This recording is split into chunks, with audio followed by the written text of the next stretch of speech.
Hello दोस्तों, कैसे हैं आप लोग। हमको उम्मीद है कि आप लोग अच्छे होंगे। तैयारी भी अच्छा से चल रहा है। ठीक है। आप लोग को पता है कि कल हम लोग क्लास नहीं ले पाए थे। कारण कारण था कि हम लोग चल गए थे कोलकाता माइक लेने के लिए, और माइक में प्रॉब्लम आने के कारण ग्रुप डिस्कशन में बहुत प्रॉब्लम हो रहा था। लेकिन आज से अब प्रॉब्लम नहीं होगा। हम लोग माइक मंगा लिए हैं और आज से रेगुलर रहना सबको, और टॉपिक अपना पढ़ के आना सब कुछ। और हम लोग का आज का टॉपिक है ऋग्वैदिक काल और उत्तर वैदिक काल, और भूगोल में है आपका भारत का भौतिक प्रदेश। तो स्टार्ट करते हैं। तैयार हैं? ठीक।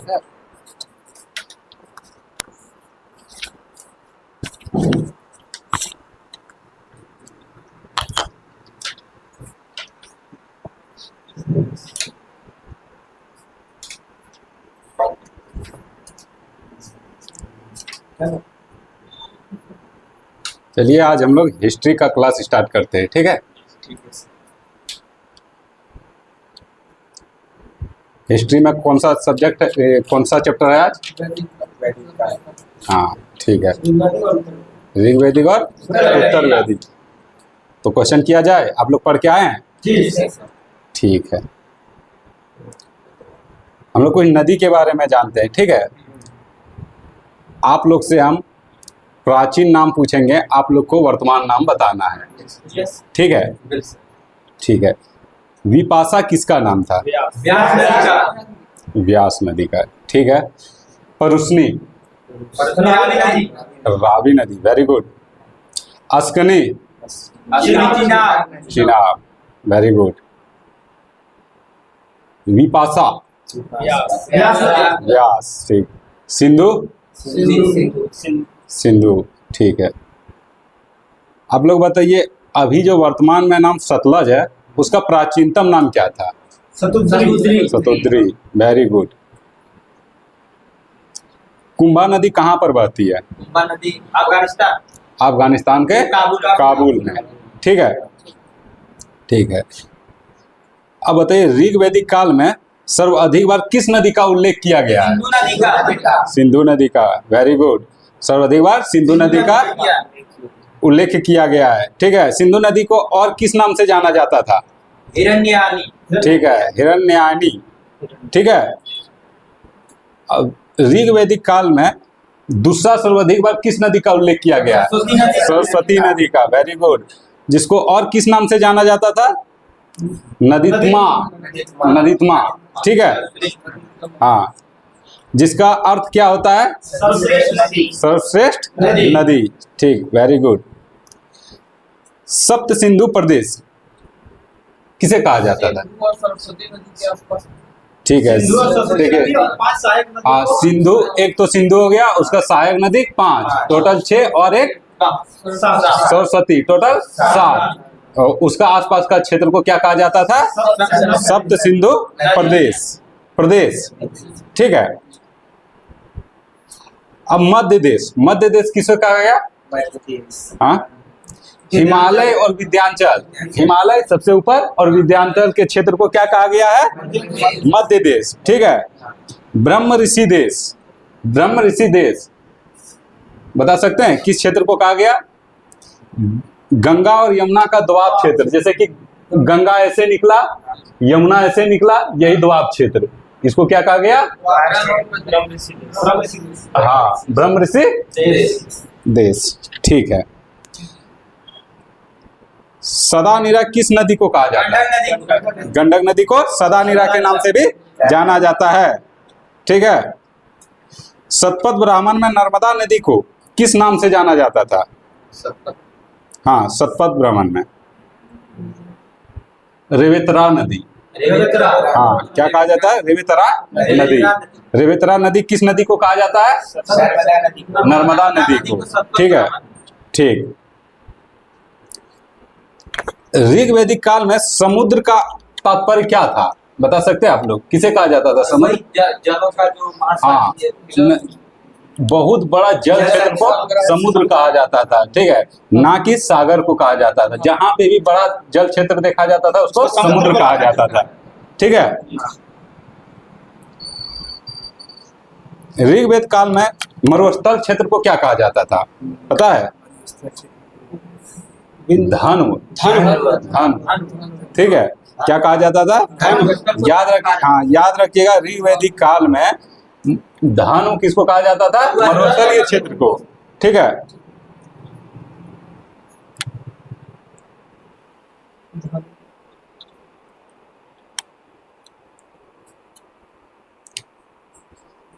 दशराग युद्ध किसके किसके बीच हुआ था? आर्य और बताइए। आर्य और अनार्य। आर्य और अनार्य। किस नदी के तट पर हुआ था? पुरुषनी नदी। परुष्णी नदी के तट पर। परुष्णी नदी कहाँ पर स्थित है? परुष्णी नदी रावी, जिसको रावी कहा जाता है। कहाँ पे है वो? जम्मू कश्मीर। हाँ, वहां से निकलता है और कहाँ जाता है? अरब। ये जाके सिंधु नदी में जाके मिल जाता है, ठीक है। उसकी सहायक नदी है, ठीक है। ठीक। दशराग युद्ध जो हुआ था उसमें विजय कौन हुआ था? आर्य या अनार्य? आर्य, ठीक है, आर्य। उस राजा का नाम क्या था? सुदास। सुदास विजय हुआ था। इसका वर्णन किस वेद में है? ऋग्वेद के सातवें। और किस मंडल में? सातवें मंडल में। अगर वेद पूछा जाए तो ऋग्वेद में मंडल, और मंडल पूछे तो ऋग्वेद के सातवें मंडल में, ठीक है। ठीक है।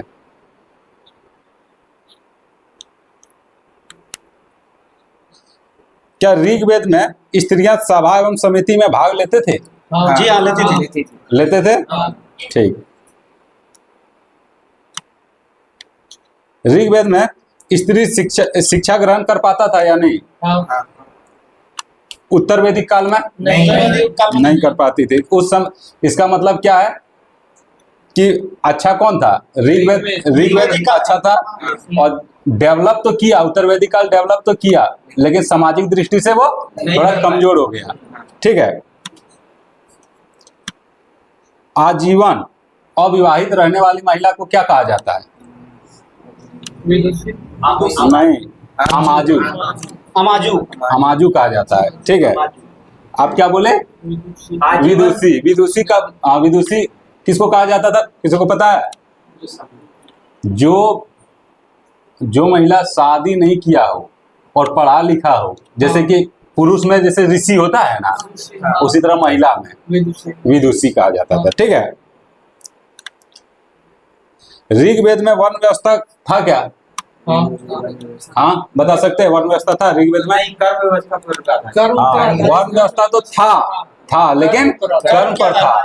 हाँ, कर्म पे। जैसे कि अभी अगर हम पढ़ा रहे हैं तो पढ़ाने का कार्य किसका था? उसमें शिक्षा देने का किसका था? ब्राह्मण का। तो अभी हम ब्राह्मण में गिनती आते, ठीक है। हाँ, अगर हम व्यवसाय करते तो हम क्या होते? वैश्य होते, ठीक है। जो काम हम करते वही हम बन जाते। मेरा पापा क्या करता है उससे कोई मतलब नहीं है, ठीक है।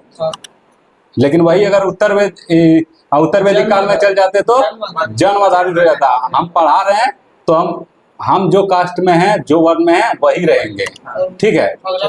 हाँ, अगला पीढ़ी भी उसी तरह रहेगा, ठीक है। अब बताइए, ऋग्वैदिक काल में वस्त्र कितने प्रकार का था? 3 प्रकार का। कौन कौन? वास, अधिवास, निवि, ठीक है। वास किसे कहा जाता था?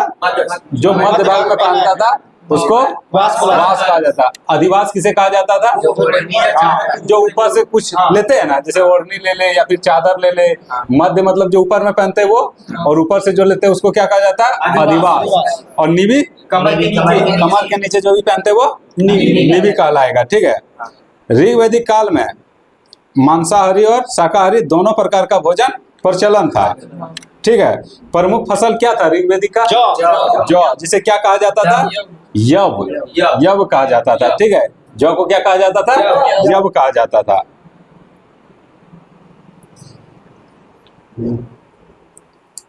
नमक और मछली का उल्लेख ऋग्वैदिक काल में मिला है क्या? नहीं मिला है। नमक और मछली का उल्लेख ऋग्वेद में नहीं मिला है, यानी कि उस समय नमक नहीं खाता था। शहद चलता था, मिठास चलता था, शहद चलता था, ठीक है। ऋग्वैदिक काल में सामाजिक संगठन का आधार क्या था? तो गोत्र था। क्या था आधार? गोत्र था। सबसे छोटी इकाई को क्या कहा जाता था? ठीक है, क्या कहा जाता था? कुल। कुल क्या कहा जाता था? कुल। ऋग वैदिक काल में कैसा प्रधान था? पितृसत्तात्मक या मातृसत्तात्मक? पितृसत्तात्मक। ठीक है। कुल के प्रधान को क्या कहा जाता था? कुलप। कुलप। कुल क्या होता था? परिवार। क्या होता था? परिवार। बहुत सारा परिवार मिलके क्या बना? ग्राम। क्या बना? ग्राम। और ग्राम के प्रधान को क्या कहा जाता था? ग्रामनी। क्या कहा जाता था? ग्रामनी। और बहुत सारा ग्राम मिलके क्या बनता था? सभा। 20। अच्छा, 20। याद कीजिए, था ना 20? हाँ। 20 के प्रधान को क्या कहा जाता था? विषप या फिर विस्पति, ये ना दोनों कहा जाता था। और बहुत सारे 20 मिलके क्या बना था? जन। जिसका प्रधान को क्या कहा जाता था? राजन। क्या कहा जाता था? राजन। तो बताइए कितने भागों में? सबसे पहले क्या ऊपर में? परिवार, जिसको क्या कहा जाता था? कुल। कुल के प्रधान को कुलप। परिवार से मिलके क्या बनता? हम लोग गांव में बहुत सारे परिवार हैं, मिलके क्या बनते हैं? ग्राम। ग्राम के प्रधान को ग्रामनी। और ग्राम, बहुत सारे ग्राम मिलके क्या बनता है? 20। और 20 को क्या, 20 का प्रधान कौन है? विस्पति या फिर विषप। ठीक है। बहुत सारे 20 मिलकर क्या बनता है? जन। और जन के प्रधान को राजन। और बहुत सारे जन मिलके क्या बनता है? जनपद। ठीक है। और बहुत सारे जनपद मिलके महाजनपद। ठीक है। वो आगे पढ़ेंगे हम लोग। हाँ, मगध।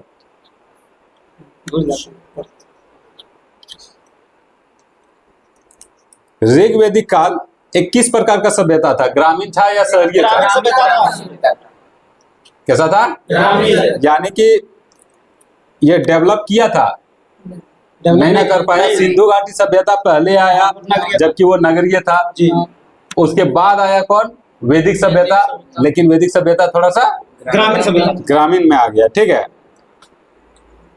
ऐसा बहुत कम देखने को मिलता है हम लोग को। ग्रामीण से आदमी शहर की ओर जाता है, लेकिन यहाँ पे शहर वाला ही ग्रामीण की ओर आ गया, पीछे की ओर खिसक गया। ठीक है। ऋग वैदिक काल में गाय का उल्लेख कितना बार किया गया है? 176 बार। गाय का उल्लेख 176 बार किया गया है। और इसका अनेक, मतलब गाय के शब्द से अनेक शब्द का उत्पत्ति हुआ है। ठीक है। जैसे कि एक हो गया है गोहना, जिसका मतलब क्या हो जाता है? अतिथि। गोहना का अर्थ क्या होता है? अतिथि। इसमें सबसे ज्यादा कौन सा मतलब प्रमुख है? तो अधन्या। अधन्या का मतलब क्या होता है? गाय को हत्या ना करने, ना मारे जाने वाले गाय। ठीक है। और पता है, जो गाय को मारता था उसको सजा मिलता था। कौन सा सजा मिलता था? तो चाहे उसको मृत्यु दंड मिलता था या फिर उसको समाज से निकाल दिया जाता था। इतना कठोर सजा था उसका। एक होता है गविष्टि। गाय का शब्द से ही निकला गविष्टि। गविष्टि का मतलब क्या होता है? गाय का खोज। गाय का खोज, यानी गाय बहुत प्रमुख था उस समय। वही आदमी सबसे ज्यादा अमीर था जिसके पास जितना गाय है, वो उतना अमीर था। गाय के लिए ही लड़ाई किया जाता था। ऋग वैदिक काल में कृषि का चर्चा केवल कितने बार है? 24 लोगों में है। ठीक है। कितने बार? 24 बार। इस काल में कुछ ऋग वैदिक काल में कुछ शिल्पकारों का उल्लेख है, जैसे कि बढ़ई है, बुनकर है, कुम्हार है, इत्यादि है। ठीक है। ये सब चीज का। ठीक है। इसमें आयस शब्द का प्रयोग किया गया है। आयस क्या होता है? आयस मीन्स होता है तांबा और लोहा। हाँ, जैसे धातु होता है ना आयस, वही। तो ये ऋग वैदिक काल में 2 आयस। कौन कौन? तांबा और कांसा। हाँ। उत्तर वैदिक काल में आप लोहा और क्या? लोहार क्या? तांबा। लोहार तांबा। ठीक है। तो तांबा को क्या कहा जाता था? लो आयस। तांबा को क्या कहा जाता था? लो आयस। कृष्ण आयस कहा जाता था लोहा को। श्याम आयस को श्याम आयस या कृष्ण आयस किसको? लोहा को। और लो आयस तांबा को। जस्ट उल्टा कर दिया है यहाँ पे। ठीक है। ये चीज किसमें बोला गया है? उत्तर वैदिक काल में, ना कि ऋग वैदिक काल में। ऋग वैदिक काल में तो आयस का चर्चा किया गया, लेकिन 2 आयस। कौन कौन? तांबा और कांसा का। इसमें लोहा का चर्चा नहीं किया गया है। लोहा का चर्चा लगभग कब हुआ है? लोहा का खोज कब हुआ था? लगभग 700 से 600 ईसा पूर्व के समय हुआ था। ठीक है, कर्नाटक। हाँ हाँ, पाकिस्तान में भी हुआ था।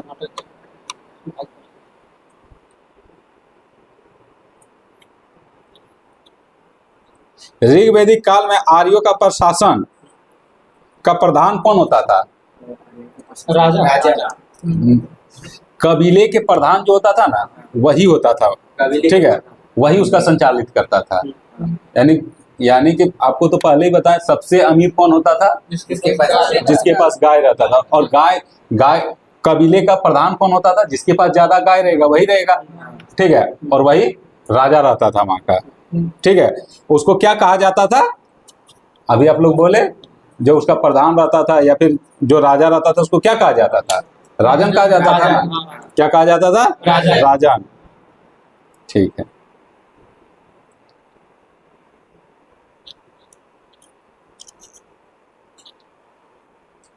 ऋग्वेद में जन शब्द का प्रयोग कितने बार किया गया है? जन शब्द का प्रयोग 275 बार किया गया है। जन शब्द का प्रयोग 275 बार किया गया है। जनपद शब्द का प्रयोग एक भी बार नहीं किया गया। जनपद क्या होता है? जनपद होता था राज्य क्षेत्र। यहाँ पे कबीला जन में आ जाता था। जो कबीला रहता था उसको क्या कहा जाता था? जन। लेकिन जनपद किसे कहा जाता था? एक राज्य क्षेत्र को कहा जाता था जनपद, जिसका उल्लेख नहीं है। यानी कि ऋग्वेद में राज्य क्षेत्र नहीं था। ठीक है, आप देखिए, ऋग्वेद में कबीले या फिर कुलों के आधार पर कई संगठन थे। ठीक है, और उस संगठन का नाम क्या क्या है? सभा है, समिति है, विदत है, गण है। ठीक है, ये सब अपना अपना एक संगठन था। ये सब संगठन मिलके क्या करता था? प्रशासन चलाता था। ठीक है, हेड तो राजन होता था, लेकिन प्रशासन आज भी आप लोग देख रहे होंगे कि लोकसभा, राज्यसभा, विधानसभा इस तरह करके नहीं रहता है। बस उसी तरह उस समय भी था। तो कौन कौन था? सभा था, समिति था, विदत था और गण था। और यही सब संगठन विचार विमर्श करता था। और ये सब क्या करता था? सैनिक एवं धार्मिक कार्य करता था। ठीक है, सभा और समिति इतने महत्वपूर्ण थे जो राजन इसका समर्थन पाने के लिए बेताब था। आज भी आप देखिए कि लोकसभा, राज्यसभा, आप देखे होंगे कि लोकसभा, राज्यसभा के बिना प्रधानमंत्री रह सकता है क्या? उसका तो उसको चाहिए। तो सेम उसी तरह था इसका भी, उसका समर्थक चाहिए। तो यहाँ पे भी उसका समर्थक चाहिए था। बस वही चीज थोड़ा आजकल डेवलप हो गया है। ऋग्वेद काल में कर को क्या कहा जाता था? बलि। अब बलि कैसा कर था? ऐच्छिक कर था। आपको देने का मन है तो दीजिए, ना देने का मन है तो नहीं दीजिए। ठीक है, दैनिक प्रशासन में राजन की सहायता के लिए पुरोहित होता था। ठीक है, वो उसका महत्वपूर्ण भूमिका निभाता था। इस काल में दो पुरोहित महत्वपूर्ण था। कौन कौन? विशिष्ट। हाँ, वशिष्ठ और विश्वामित्र। ठीक है, इसमें सेनानी, ग्रामणी, व्रजपति, अन्य अधिकारी थे। अधिकारी तो बहुत थे, लेकिन सेनानी, ग्रामणी और व्रजपति जो था, ये सब कौन था? प्रमुख अधिकारी था। आते थोड़ा धार्मिक जीवन के बारे में जानते हैं। ठीक है, वैदिक ग्रंथों में कुल कितने देवताओं का उल्लेख है? 33। वैदिक ग्रंथ में कितने? 33 देवताओं का उल्लेख है। अभी तो बहुत है, अभी पता नहीं कितना है। कोटि बोलता है, कहीं कोटि का मतलब 33 ही होता। 33 ही होता। मेन 33 देवता। ठीक, ऋग्वेद में सबसे अधिक प्रतापी देव कौन सा था? इंद्र। इंद्र का उल्लेख कितने बार किया गया है? 250 250 बार। 250 बार किसका किया गया है? इंद्र का नाम एक पुरंदर भी कहा जाता है। पुरंदर का अर्थ क्या होता है? किला को तोड़ने वाला। दूसरा सर्वाधिक प्रिय देवता? अग्नि। दूसरा कौन है? अग्नि। ठीक है, उसका उल्लेख कितना बार किया गया? 200 बार। और तीसरा सबसे प्रमुख देवता? वरुण। समुद्र का देवता। ठीक है, समुद्र का देवता। इसका उल्लेख टोटल कितना बार किया गया? 176 बार। हम लोग 3 देवता पढ़े। इंद्र का उल्लेख कितना बार? 250, अग्नि का 200, ठीक है, वरुण का 176, 176। समुद्र का देवता किसे कहा जाता है? वरुण। वरुण को, ठीक है। और कुछ अन्य देवता देखते हैं हम लोग, ठीक है। सोम देवता, सोम जो था वो किसका देवता था? वनस्पति का देवता। वनस्पति का देवता सोम देवता। ठीक है। आंधी के देवता का नाम बताइए। मारुति। कौन है? मारुति। आंधी तूफान तो लाता ही है मारुति। प्रगति का देवी, प्रगति का देवी उषा, उषा देवी। कौन है? उषा। ठीक है। जंगल की देवी अरण्य, हाँ, अरण्यानी, ठीक है, ठीक है। हाँ, और पशुओं के देवता, पशुओं के देवता शायद जाके जाता है शूद्र का, ठीक है। इस बुक में तो नहीं दिया है, इसमें दिया है? अच्छा, ठीक, ठीक है। पशुओं के देवता शूद्र में चल जाता है, हाँ। उसका नाम कुछ और पूषण। कौन है? पूषण। आकाश का देवता ध्रुव।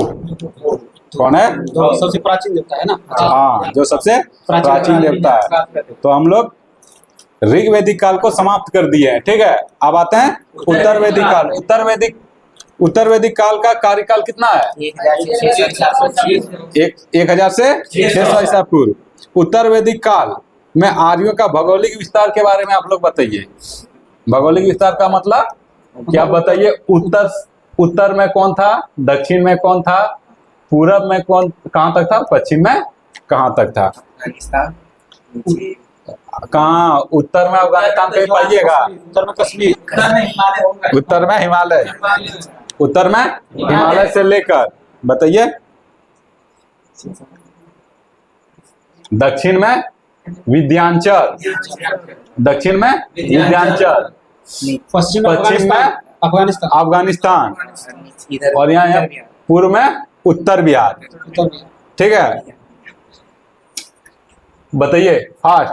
हिमालय, उत्तर में हिमालय, दक्षिण में विंध्याचल, पश्चिम में पश्चिम में अफगानिस्तान, पूर्व में उत्तर बिहार, ठीक है।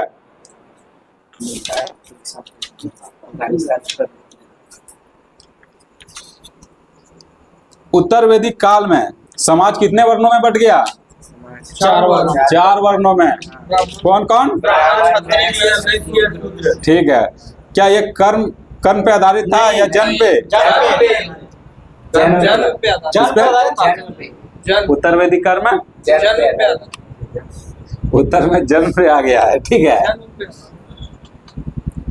और 4 आश्रम था। कितने आश्रम था? चलिए बताइए तो कौन कौन? ब्रह्मचार्य, गृहस्थ, वानप्रस्थ और एक सन्यासी। सन्यासी। तो आप लोग बताइए क्या इसका मतलब क्या समझे? इसका मतलब बता सकते हैं आप लोग कोई? पहले ब्रह्मचार्य बने, नहीं को त्याग पहले ब्रह्मचार्य बताइए कितने साल का है ये? 25 ये हाँ, टोटल 100 साल का बताया गया है, ठीक है। 25 करके चारों 25, मतलब पहले 25 में आप पढ़ाई लिखाई कीजिए, शादी उदी नहीं कीजिए, एकदम ब्रह्मचारी रहिए, ठीक है। 25 के बाद कहाँ पे आ गए? गृहस्थ। उसके बाद पढ़ाई लिखाई छोड़िए, अपना हाँ गृहस्थ जीवन जिए, शादी उदी कीजिए, ठीक है। वानप्रस्थ। उसके बाद वानप्रस्थ। वानप्रस्थ का मतलब क्या होता है? 51 साल हाँ। जो जिसका आयु रहता है हाँ, उसको वानप्रस्थ। हाँ, उसका कार्य क्या रहता है? प्रस्थान करना। नहीं, उसका कार्य रह जाता है कि आप जो है, आप जो ब्रह्मचर्य आप जो जी रहे थे, आपको तो कोई पढ़ा रहा था ना, अब आप पढ़िए ब्रह्मचर्य को। आप जैसे यहाँ पे आ गए तो कोई ना कोई ब्रह्मचर्य बना होगा ना, अब आप इसको पढ़िए। और जब आपका यहाँ जैसे 75 हो जाए, अपना जिंदगी छोड़ के सन्यासी में जाइए और जंगल में घूमिए फिरिए, और क्या करना है, ठीक है। समझ में आ गया?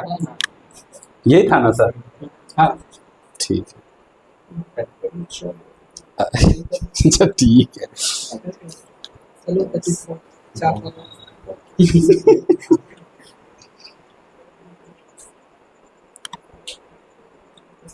अच्छा, चार आश्रम का उल्लेख किस उपनिषद से मिलता है? ये हाँ, जबलोपनिषद से मिलता है। किस उपनिषद से मिलता है? जबलोपनिषद से मिलता है। आप लोग पढ़े हैं ना? भूल गए हैं क्या? एक बार में याद नहीं होता होगा, थोड़ा सा पढ़िए, ठीक है, 2-3 बार पढ़िए। उत्तर वैदिक काल में नारियों की स्थिति कैसा था? गिरावट आ गया था ना। ऋग वैदिक काल में अच्छा था, वहां पे क्या था? ना पर्दा प्रथा था, ना दास प्रथा था, और सभा समिति में भाग लेता था, यज्ञ में भाग लेता था। लेकिन यहाँ पे ऐसा कुछ है नहीं, सारा चीज खत्म कर दिया।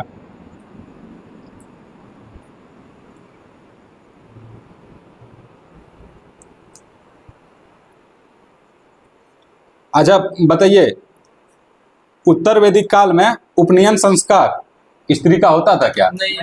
ठीक है, उपनयन संस्कार क्या होता है पता है?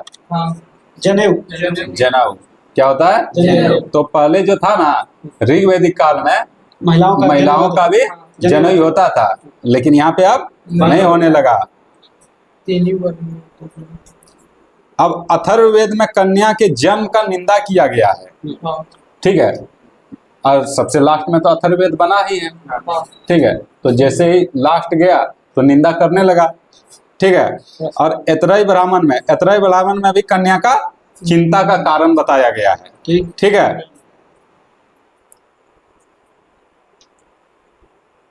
शतपथ ब्राह्मण में पत्नी को क्या कहा गया है? अर्धांगिनी कहा गया है, ठीक है, ठीक है। अब बताइए, उत्तर वैदिक काल में विदुषी महिला का कुछ उदाहरण दीजिए। विदुषी महिला वही सब कि इस समय उत्तर वैदिक काल में कुछ विदुषी महिला थी, उसके बारे में बताइए। नाम पता है? मैत्रेय, गार्गी, ये सब था। मैत्रेय, गार्गी, सलवा, हाँ यही सब था, ठीक है। उत्तर वैदिक काल में सभा एवं समिति में भाग लेता था स्त्री? नहीं, बंद हो गया था। स्त्री का सभा एवं समिति में भाग लेना बंद हो गया था।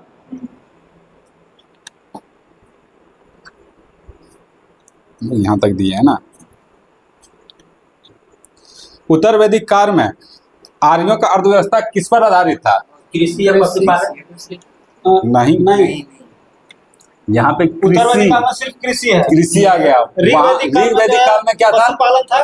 पशुपालन, ठीक है। ऋग वैदिक में क्या था? पशुपालन। लेकिन अब पशुपालन से डेवलप करके कहाँ आ गया? कृषि में आ गया। उत्तर वैदिक काल में कृषि में आ गया, ठीक है। अब क्या क्या चीज का खेती कर रहा था उस समय? कृषि क्या क्या चीज का कर रहा था? तो चावल का। तो चावल को क्या कहा जाता था उस समय? व्रीहि। क्या कहा जाता था? व्रीहि। उड़द को क्या कहा जाता था? मास कहा जाता था। जव किसको कहा जाता था? जव को, ठीक है। गोधूम, गेहूं को क्या कहा जाता था? गोधूम। उत्तर वैदिक काल में लोहे की जानकारी मिली थी या नहीं? हाँ, मिली थी, ठीक है। इसलिए जो है यहाँ खेती करना आसान हो गया क्योंकि अब उधर बनने लगा, ठीक है। उत्तर वैदिक काल में आयस कितने प्रकार का था? 2 प्रकार का। ऋग वैदिक में कितने प्रकार का था? वहां पे भी 2 था। कौन कौन था? और यहाँ पे कौन कौन था? यहाँ पे लोहा, तांबा, ठीक है। लोहा को किस नाम से जाना जाता है उत्तर वैदिक काल में? कृष्ण या फिर श्याम आयस, ठीक है। और तांबा को लोहायस। यहाँ पे फंस जाइएगा ऑप्शन में, ठीक है। वहां पूछा जाएगा कि लोहा को किस नाम से जाना जाता है, और वहां श्याम आयस की भी देगा और लोह आयस की भी देगा, और फंस जाएगा। शतपथ ब्राह्मण में किस औजार का वर्णन किया गया है? बता सकते हैं? हल का। शतपथ ब्राह्मण में हल का वर्णन किया गया है, ठीक है। उत्तर वैदिक काल में 4 प्रकार का मृत भांडों से परिचित थे। कौन कौन सा? चित्रित धूसर, लाल और काला, लाल काला और काली पॉलिशदार वाला, और एक चित्रित धूसर और एक लाल मृत भांड। 4 प्रकार का, ठीक है।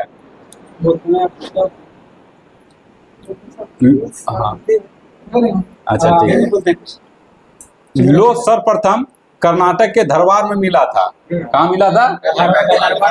कब मिला था? कितने ईसा पूर्व? नहीं, ये 1000 ईसा पूर्व दिया है, ठीक है, 1000 ईसा पूर्व दिया है। लेकिन वैदिक काल में जब स्टार्टिंग मिलने का प्रारंभ हुआ तो 600 ईसा पूर्व के लगभग में मिला था, ठीक है। सर्वाधिक लौह औजार कहाँ से मिला था? नहीं, अंतरजी खेड़ा से। कहाँ से मिला था? अतरंजी खेड़ा। अतरंजी खेड़ा से।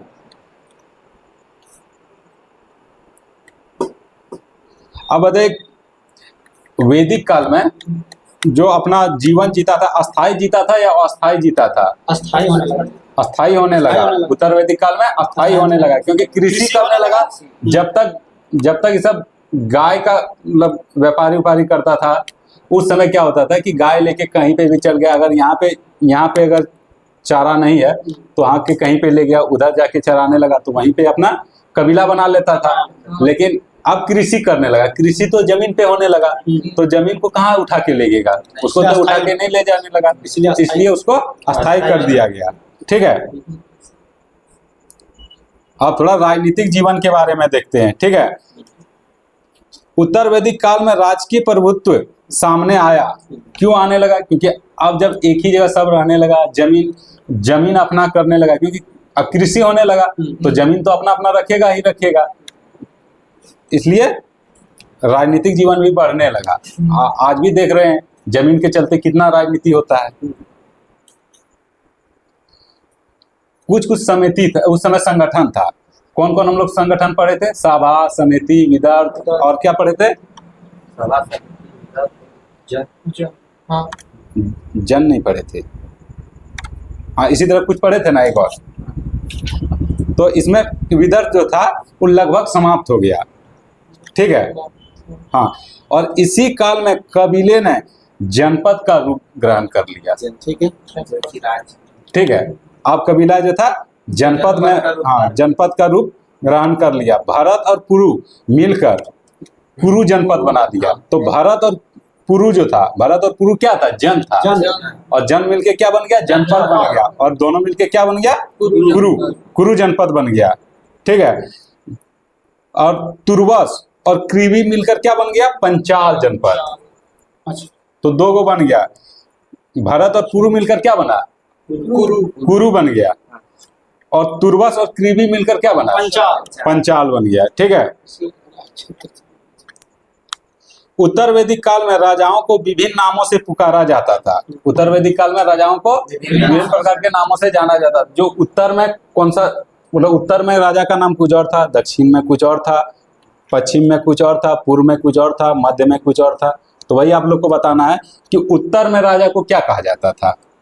उत्तर में राजा को विराट। उत्तर, हाँ, उत्तर विराट, ठीक है, ठीक है। पूर्व सम्राट उत्तर विराट, ठीक है। मध्य में राजा, हाँ, ठीक है। ये था। यहाँ पे क्या हो गया? विराट। यहाँ पे सम्राट, बीच में राजा, मध्य में राजा, और पश्चिम में बताइए। दक्षिण में भोज। हाँ, ठीक है, दक्षिण में भोज है। और बताइए। यहाँ पे आ गया भोज, भोज, स्वराज। क्या क्या हुआ? ऊपर में, उत्तर में क्या कहा गया? विराट। दक्षिण में भोज, पूरब में, पश्चिम में स्वराज, बीच में राजा, ठीक है। अब देखिए, उत्तर वैदिक काल में जो है ना, राजा कैसे बनने लगा? वंशानुगत या फिर वंशानुगत बनने लगा। उस समय जिसके पास जितना गाय है उसके अनुसार नहीं बनने लगा। अब क्या बनने लगा? वंशानुगत बनने लगा।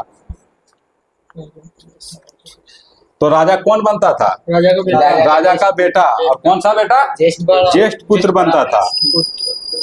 हाँ, प्रधान का बेटा प्रधान। हाँ, राजाओं का प्रभाव उनके यज्ञों द्वारा बढ़ने लगा। जो जैसा यज्ञ करने लगा उसका प्रभुत्व बढ़ने लगा। तो 3 प्रकार का यज्ञ होता था। कौन कौन सा? राजाभिषेक के लिए राजसू। आप देखिए पहले तीन यज्ञ बताइए, कौन कौन? एक अश्वमेध यज्ञ और वाजपेयी राजसूय यज्ञ। इससे तो पता ही चला राज्याभिषेक राजराज, ठीक है। उसके बाद अश्वमेध यज्ञ। क्षेत्र विस्तार के लिए। पता है अश्वमेध यज्ञ क्या होता है? उसमें घोड़े घोड़ा को छोड़ा जाता है, ठीक है। आप लोग देखे होंगे रामायण में दिखाया है, जिसको कि लव कुश पकड़ लेता था, ठीक है, वही है अश्वमेध यज्ञ, ठीक है। जहां तक जाएगा वहां तक उसका क्षेत्र, और वहां अगर उससे बड़ा योद्धा वहां पे मिला तो घोड़ा को रोक लेगा, घोड़ा को रोक लिया, वहीं तक आपका क्षेत्र है। अब अगर आपको लगता है कि नहीं घोड़ा और आगे बढ़ाना है तो आप उससे युद्ध कीजिए, ठीक है। और एक क्या होता है? वाजपेयी यज्ञ। इसमें शक्ति प्रदर्शन किया जाता था, ठीक है। तो आज का टॉपिक समाप्त हुआ हिस्ट्री का, ठीक है। अब यहाँ से ज्योग्राफी स्टार्ट होगा, और ज्योग्राफी का क्लास कौन लेगा? कपिल सर। हम ले।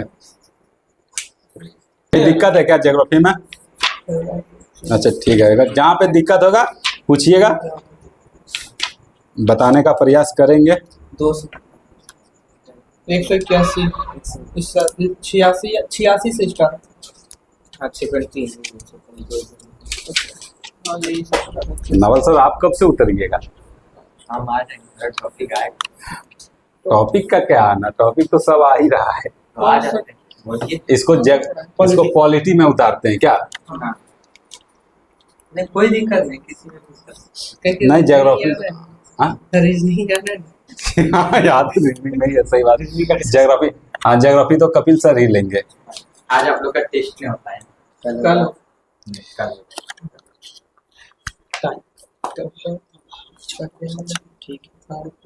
स्टार्ट करें?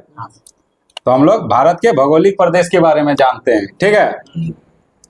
भारत के भौगोलिक प्रकृति जो है कितने भागों में बटा हुआ है? 5 भाग। ठीक है, ये बुक के अनुसार 5 भागों में, लेकिन एनसीईआरटी के अनुसार 6 भागों में है, ठीक है। इस पे ध्यान दीजिएगा। अगर 5 आंसर नहीं, अगर ऑप्शन में, अगर आपसे ऑप्शन में पूछ दिया जाए और ऑप्शन में 6 है तो क्या मारना है? 6 मारना है, क्योंकि एनसीईआरटी को ही बेस मानना है, ठीक है। बताइए तो कौन कौन 5 बताइए। पहले हिमालय क्षेत्र, ठीक है। प्रायद्वीपीय पठार, तीसरा उत्तर हम अगर ऐसे बनाते हैं भारत, ठीक है, तो एक क्षेत्र हो गया इधर हिमालय हो गया, ठीक है। उसके बाद पठारी इस जगह पे इसका ठीक बगल में गंगा का मैदानी क्षेत्र है, मैदानी ठीक है। ये बिहार भी आ जाता है उसमें, आ जाता है ना, यूपी आ जाता है। इसके बाद हमारा झारखंड सब आ जाता है, पठारी क्षेत्र आता है। उसके बाद ये क्या हो गया? तटीय। तटीय। तो कितना हो गया? 1 2 3 4, और एक क्या बचा? द्वीप समूह। द्वीप समूह तो आप लोग जान ही रहे हैं, ठीक है। द्वीप का जो समूह है उसको द्वीप, ठीक है। और अगर एक और लेना है, जैसे कि किसमें पूछा जाता है एनसीईआरटी के अनुसार, तो एक क्या कौन सा लेंगे? मरुस्थलीय को, ठीक है। कपड़ा याद हो गया? एक बार बताइएगा, सबसे ऊपर में कौन? हिमालय। हिमालय के बाद, हिमालय के ठीक नीचे क्या? नहीं, हिमालय से गंगा निकलता है ना, तो वही ना मैदान होगा, ठीक है। ऊपर में क्या है? हिमालय, उसका ठीक नीचे गंगा। गंगा बिहार तिहार खत्म, उसके बाद हम लोग आ गए अपना झारखंड, क्या चीज में? पठारी क्षेत्र, ठीक है। पठारी आ गए, उसके बाद दोनों क्या है? तटीय क्षेत्र, क्योंकि समुद्री क्षेत्र है, 4 हो गया। और यहाँ पे क्या है? द्वीप समूह। द्वीप समूह। और उसके बाद यहाँ राजस्थान के समय क्या है? मरुस्थलीय। मरुस्थलीय हो गया। टोटल कितना हो गया? 6। याद हो गया? ठीक है। पठार लेकिन 2 जगह है, पठार 2 जगह है। यहाँ पर दक्कन का है, मतलब हाँ, नहीं पठार का मतलब ये क्या कि आपको बहुत तरह का पठार है, मतलब एरिया बता दिए। हाँ, एरिया बता दिए आपको, ठीक है। उसमें कई राजा, हाँ ठीक है। आपको यहाँ पे आपको छोटा नागपुर में रहेगा, दक्कन का, जनता का, बहुत सारा ठीक है। किसके रूप में बांटा गया? अब सबसे पहले हम लोग किस में जाएंगे? हिमालय पर्वत श्रृंखला में जाएंगे, ठीक है। आप लोग बताइए, नदी के अनुसार हिमालय कहाँ से कहाँ तक फैला हुआ है? सिंधु से सतलज तक। हाँ, सिंधु हिमालय ऐसा है ना, तो यहाँ से स्टार्ट हुआ सिंधु नदी से लेकर ब्रह्मपुत्र और यहाँ पे ब्रह्मपुत्र नदी है ना। ब्रह्मपुत्र नदी कहाँ पर है? अरुणाचल के पास। और यहाँ सिंधु कश्मीर के पास। अगर अब आप बताइए कि अगर क्षेत्र में पूछ दे कि किस राज्य से, तो यहाँ कश्मीर आ गया, कश्मीर से। और यहाँ पे अरुणाचल प्रदेश आ गया ना। अब लद्दाख बचा। हाँ, अब लद्दाख बचा है, अब लद्दाख बचा है। ठीक है, लद्दाख से कश्मीर तक। अब बताइए कुल हिमालय की लंबाई कितना है? 2400 किलोमीटर। 2400 किलोमीटर। ठीक है, इसकी चौड़ाई कश्मीर में है कश्मीर तरफ 400। 400। ठीक है, और यहाँ अरुणाचल प्रदेश 150 किलोमीटर। ठीक है, 400 कश्मीर 150। अब हिमालय भूगर्भीय रूप से कैसा है? युवा है और बनावट के रूप से वलित पर्वत है, यानी कि पूरी तरह से ये नया पर्वत है। ठीक है, अब भारत में अगर पूछा जाए सबसे पुराना पर्वत अरावली। ठीक है, हिमालय का निर्माण जो है किस सागर से हुआ है? तेथिस सागर। ठीक है, अभी जहाँ पे हिमालय है वहां पे पहले क्या था? तेथिस सागर था। ठीक है, हिमालय का निर्माण कैसे हुआ बता सकते हैं? यूरोपियन और इंडियन प्लेटों के टकराने के कारण। ठीक है, पर्वतीय विवर्तन के कारण दो प्लेट कौन कौन? इंडियन और यूरेशियन प्लेटों के इंडियन टकराने प्लेट और यूरेशियन प्लेट। जब ये इधर से आया, ये इधर से आया, जब दोनों टकराया तो मलबा लेके ऊपर जा रहा था, ऐसे ऐसे बन गया ये पर्वत। ठीक है, हाँ, अभी भी धीरे धीरे बढ़ रहा है ये। दो ट्रेन टकराती है टेक्टोनिक थ्योरी के अनुसार। कोई ऊपर चढ़ जाता है, कोई ऊपर। हाँ, तो वही हिमालय के निर्माण इसी तरह हुआ। तो प्रत्येक वर्ष कितना बढ़ता है? 5 सेंटीमीटर प्रत्येक वर्ष हिमालय की ऊंचाई बढ़ता है। अब देखिए, हिमालय श्रृंखला को 4 प्रमुख समानांतर पर्वत श्रेणियों में विभक्त किया गया। इसका मतलब समझे आप लोग? 4 भाग में बांटा। इससे हम डायरेक्ट क्वेश्चन पूछ सकते हैं। ठीक है, अगर आप लोग को समझ में आ गया तो हम डायरेक्ट क्वेश्चन पूछ सकते हैं, और अगर समझ में नहीं आया तो हम समझा भी सकते हैं। क्या करना है आप लोग को? करना क्या है? डायरेक्ट पूछे या फिर समझना भी है? जैसे बोलिएगा, पूछिए और जो समझ में नहीं आया उसको समझाइए। ठीक है, समानांतर का मतलब क्या होगा कि ऐसे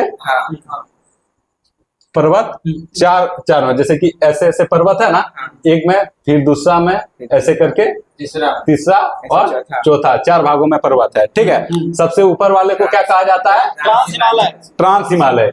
इसको क्या कहा जाता है? बृहत हिमालय। अब बृहत हिमालय इसको देखिए, ये सबसे ऊपर में है तो इसका मतलब ऊपर में क्या है? ऐसा नहीं है कि ये सबसे बड़ा है। इससे बड़ा कौन है? बृहत हिमालय। इससे बड़ा चोटी इसमें पाया जाता है। पहले ट्रांस हिमालय, उसके बाद बृहत हिमालय, उसके बाद मध्य हिमालय, उसके बाद शिवालिक। ये हम लोग का क्षेत्र में बहुत कम आता है। ठीक है, इसलिए इसको याद रखिए। ये ट्रांस हिमालय हो गया, उसके बाद बृहत हिमालय। बृहत हिमालय को क्या कहा जाता है? मतलब इसको और महान हिमालय हो गया, और ये हो गया शिवालिक। तो बीच वाला क्या हो गया? मध्य हिमालय। इसको लघु हिमालय या फिर मध्य हिमालय। इसको क्या कहा जाता है? शिवालिक। तो सबसे लास्ट में कौन है? शिवालिक। तो इसे और एक क्या नाम से जानते हैं? बाह्य हिमालय। ठीक है, मतलब बाहर वाला हिमालय। तो आंतरिक हिमालय अगर हम लोग बोले तो किसको बोल सकते हैं? ट्रांस हिमालय को। ठीक है, अंदर वाला को बोल सकते हैं, ये हो गया बाह्य हिमालय। तो 4 भागों में बांटा गया था, आप लोग पढ़े भी होंगे इसको। आइए अब ट्रांस हिमालय के बारे में जानते हैं। ठीक है, ट्रांस हिमालय जो है यह महान हिमालय के उत्तर में है। अब देखिए, महान हिमालय कौन है? ये है ना, इसका उत्तर में है ना ट्रांस हिमालय, है क्या नहीं? तो आपसे पूछा जाएगा कि ट्रांस हिमालय जो है महान हिमालय के किस साइड में है या किस दिशा में है? तो क्या बोलिएगा? और अगर पूछ दे कि महान हिमालय जो है वो ट्रांस हिमालय के किस दिशा में है? दक्षिण। तो ठीक नीचे दक्षिण में आ जाएगा। ठीक है, अब इसमें कुछ श्रेणियां हैं। ट्रांस हिमालय में कुछ श्रेणियां हैं। ठीक है, पर्वत श्रेणियां है। कौन कौन सा है? ट्रांस हिमालय में है, उत्तर से दक्षिण हाँ। उत्तर से दक्षिण में है लद्दाख, हाँ। अरे ये कैलाश, बताएं। उसके बाद कैलाश, हाँ, उत्तर से दक्षिण जाना है, यहाँ उत्तर से दक्षिण से दक्षिण उत्तर पहले दिया। तो देखिए। काराकोरम, लद्दाख, जास्कर। सबसे पहले ये जान लीजिए कि इसमें कौन कौन सा है। काराकोरम है, जास्कर है, लद्दाख है और कैलाश है। ठीक है, किसमें है ये? ट्रांस हिमालय में। इसको याद कैसे रखेंगे तो नवलदा बताइए। वो नहीं काम करेगा। करेगा ना? कलेजा।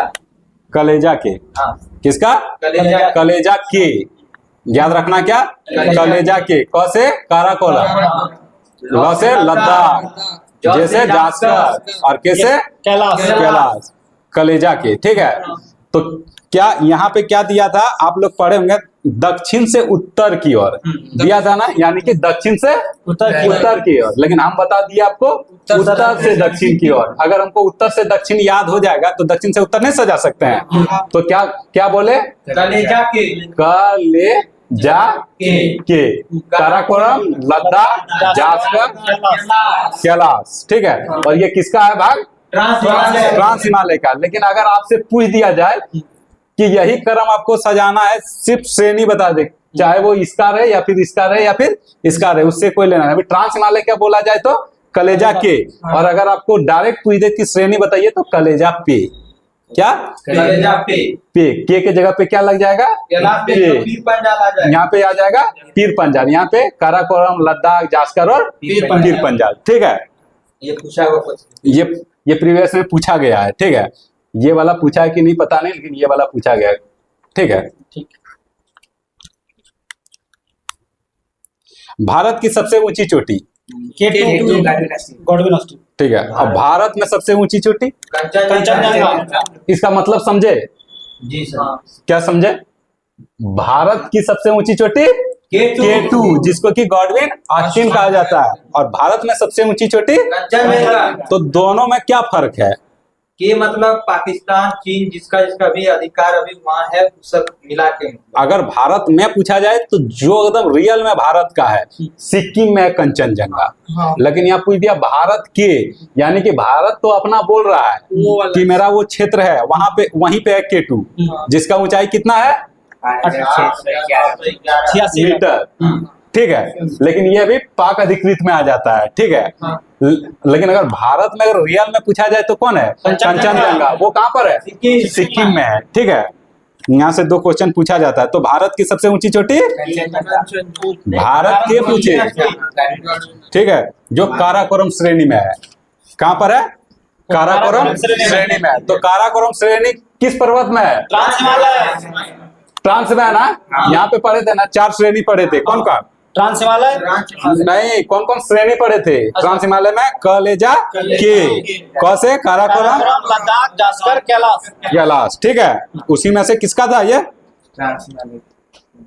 अभी हम क्या पूछे क्वेश्चन? गॉडविन ऑस्टिन किसका है? काराकोरम। ठीक है, वो काराकोरम की सबसे ऊंची चोटी है ना। हाँ। ट्रांस हिमालय के कुछ प्रमुख हम लोग हिमनद के बारे में जानेंगे। ठीक है, हाँ, ग्लेशियर के बारे में जानेंगे। उसमें से सबसे प्रमुख कौन है? सियाचिन। तो यही सबसे ज्यादा पूछा जाता है। सियाचिन जो है किस हिमालय में पाया जाता है?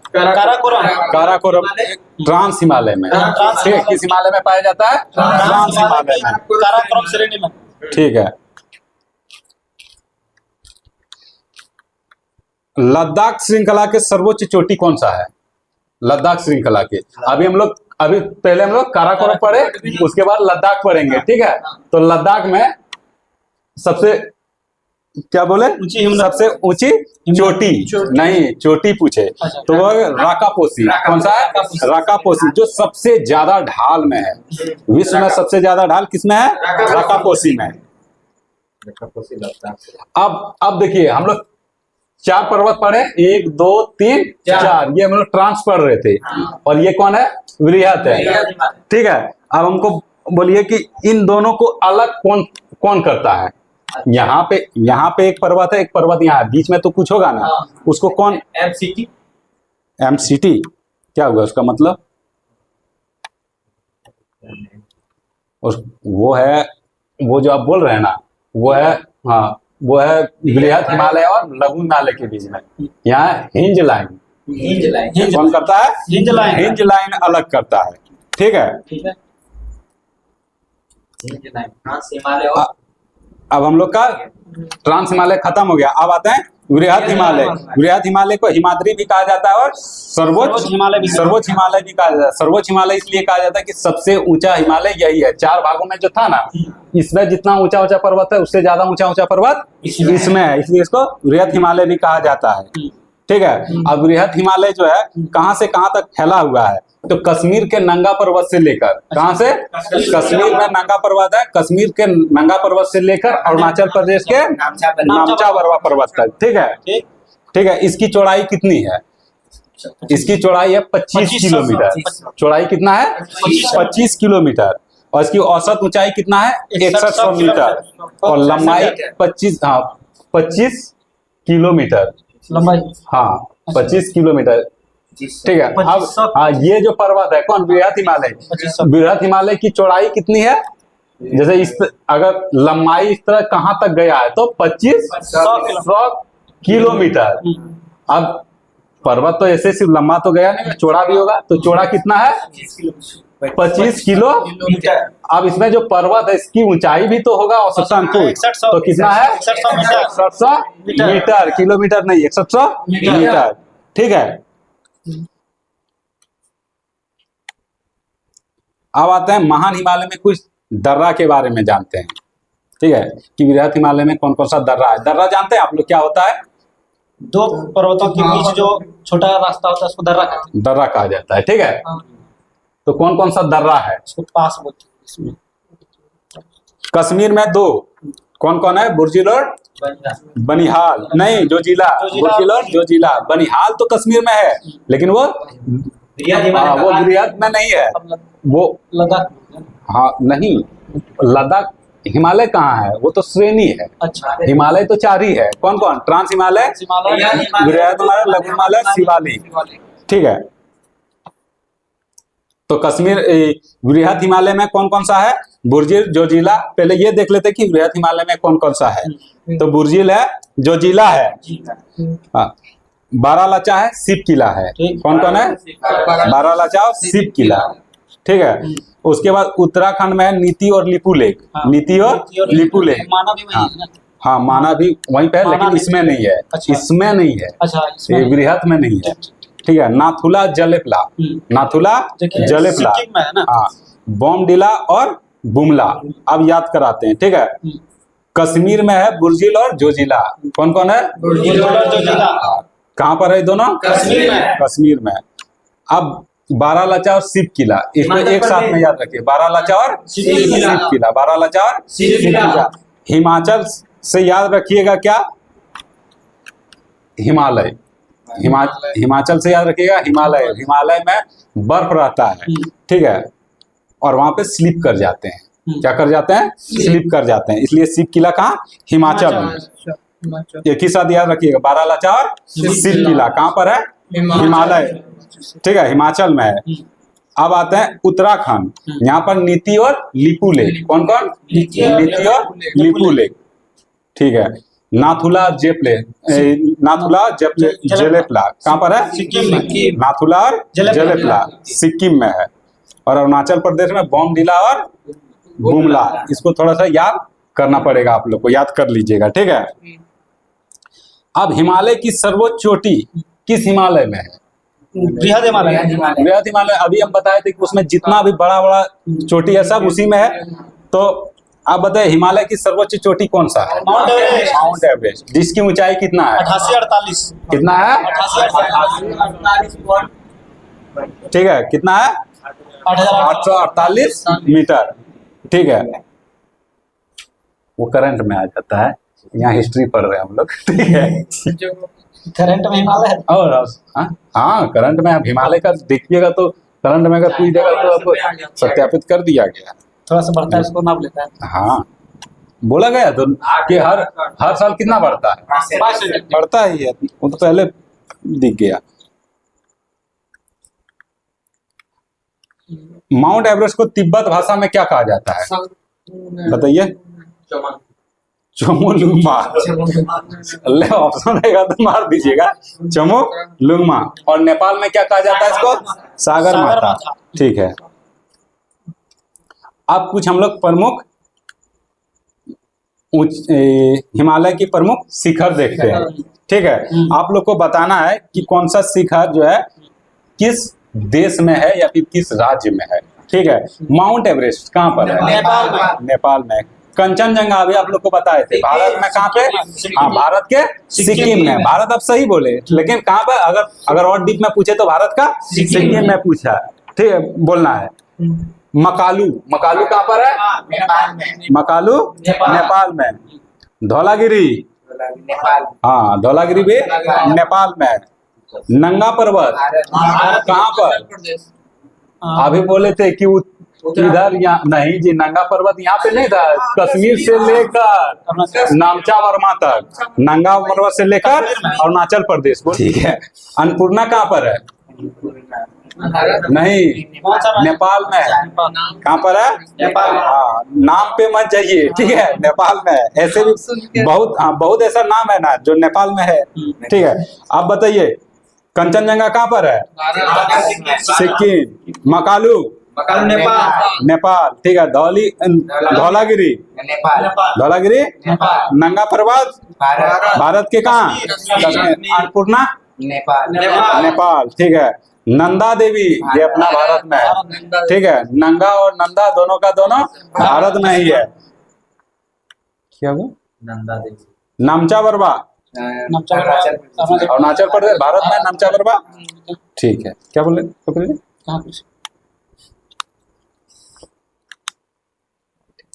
अब यहाँ पे आ गए। ये हम लोग क्या पढ़ रहे थे?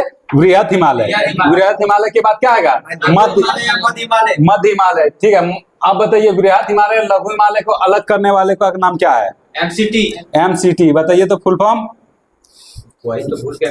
Man central thrust. Man central thrust. क्या शॉर्ट है? MCT। ठीक है। ये किसको अलग करता है? वृहद हिमालय और लघु हिमालय। अच्छा। और hinge line? Hinge line trans Himalaya और वृहद हिमालय। ठीक है। हाँ, ये यहाँ और यहाँ को अलग करता है। ये हो गया हिंज और यहाँ पे आ गया MCT। ठीक है।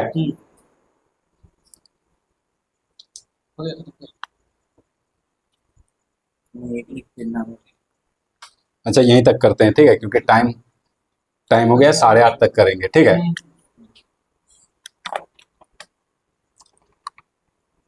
अब बताइए लघु हिमालय की चौड़ाई बताइए। लघु हिमालय की चौड़ाई। अभी हम लोग वृहद हिमालय की चौड़ाई पढ़े थे। लघु हिमालय बताइए। लघु हिमालय जो है इसका जो चौड़ाई है यह 80 से 100 किलोमीटर। ठीक है। लंबाई बताइए इसका। 1000 से। इसका लंबाई नहीं दिया है। ऊंचाई बताइए। अब इसका जो लंबाई जो है ना, ये भी वही 24,000 से 25,000 के बीच में ही होगा। 2400 से 2500 किलोमीटर के बीच ही होगा। ठीक है। अब बताइए इसका ऊंचाई कितना है? ऊंचाई, पर्वत का ऊंचाई हाँ, औसत ऊंचाई 1800 से 3000 क्या मीटर। 1800 से 3000 मीटर। अब याद रखना, अब जरूरी नहीं कि ये यही दे देगा। हो सकता है ये 2500 मीटर भी देता है। इसी बीच में आता है ना, कुछ भी आ सकता है। ठीक है। चौड़ाई कितना है? 80 से। ठीक है। और ऊंचाई कितना है? 1800 मीटर से 3000 मीटर। ठीक है।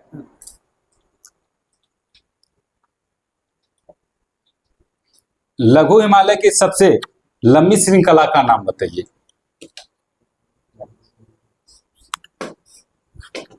अभी हम लोग श्रृंखला पढ़ रहे थे ना, तो क्या पढ़े? कलेजा के पढ़े थे और कलेजा पे भी पढ़े। तो पे जो है पे, हाँ, तो वो जो है हाँ पीर पंजाल सबसे लंबी श्रृंखला किसका? मध्य हिमालय का।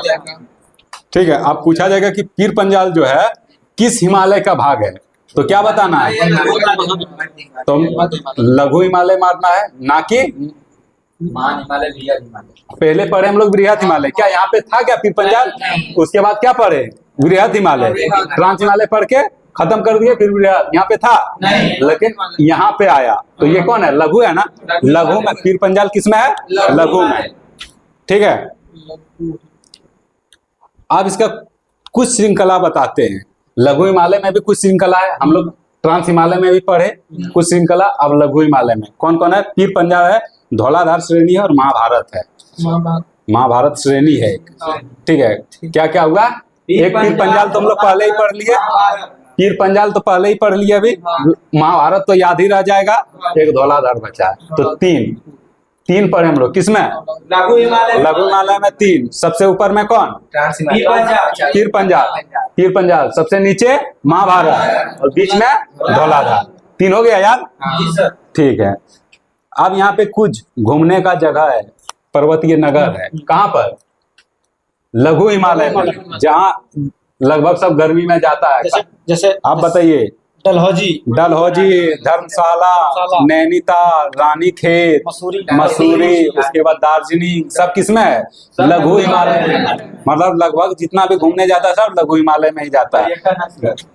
याद रखिएगा, ये जितना सब घूमने जाता है कहाँ जाता है? लघु हिमालय में। बाकी ऑप्शन आएगा, पता चल जाएगा कि घूमने का जगह है। ठीक है,